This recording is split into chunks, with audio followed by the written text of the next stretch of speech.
नमस्कार दोस्तों, हमने श्रीमद् भगवद गीता के 8 अध्याय समाप्त कर दिए हैं। 8वां अध्याय था अक्षर ब्रह्म योग। आइए देखते हैं 9वें अध्याय को। तो 9वें अध्याय का नाम है राज विद्या राज गुह्य योग, यानी कि the most confidential knowledge. Shri Krishna Bhagavad Gita के ज्ञान को सर्वोच्च राजसी रहस्य कहते हैं। यह ज्ञान सर्वोत्तम और श्रेष्ठतम ज्ञान है। बाकी अन्य सभी ज्ञानों से यह ज्ञान परे है, ऊपर है, इसीलिए राजसी कहा गया है। यह ज्ञान इतना आसानी से समझ नहीं आता।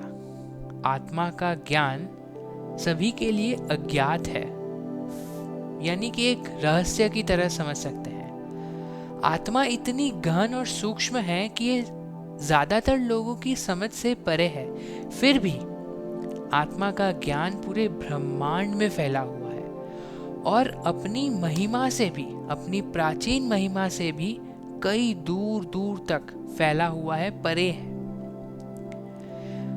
आपके पास एक कठपुतली की तरह, एक खिलौने की तरह जीने का, संसार की दया से जन्म और मृत्यु के चक्कर में फंसे रहने का विकल्प है, या फिर आत्मा के ज्ञान को प्राप्त करके इस चक्कर से छूटने का, स्वतंत्रता को प्राप्त करने का एक विकल्प है।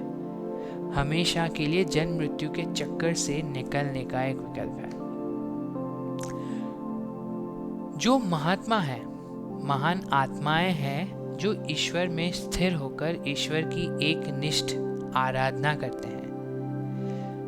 उनके बारे में श्री कृष्ण ने इस अध्याय में बात की है। कई अलग अलग जो मार्ग हमने देखे थे, ज्ञान योग, कर्म योग, भक्ति योग, इसके बारे में और गहराई में श्री कृष्ण इस अध्याय में बात करेंगे। वो कहते हैं कि वे सभी कर्मों को स्वयं को समर्पित करते हैं। कौन? महात्मा जन, यानी कि कर्म योग। वे हमेशा भगवान का नाम गाते हैं, अपने प्रेम को भगवान की ओर समर्पित करते हैं, उनकी ओर मोड़ते हैं, यानी कि भक्ति योग। वे दृढ़ निश्चयी होते हैं, फोकस्ड होते हैं, डिटर्मिनेशन। वो अपने कर्मों की तरफ दृढ़ रहते हैं, अपने लक्ष्य को प्राप्त करने की ओर दृढ़ रहते हैं, अपने कर्तव्यों को पूरा करते हैं, यानी कि ज्ञान योग।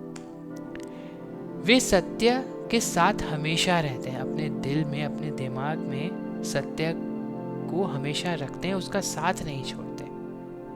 ऐसी महान आत्माएं हमेशा निरंतर मुक्ति की आशा करते हैं।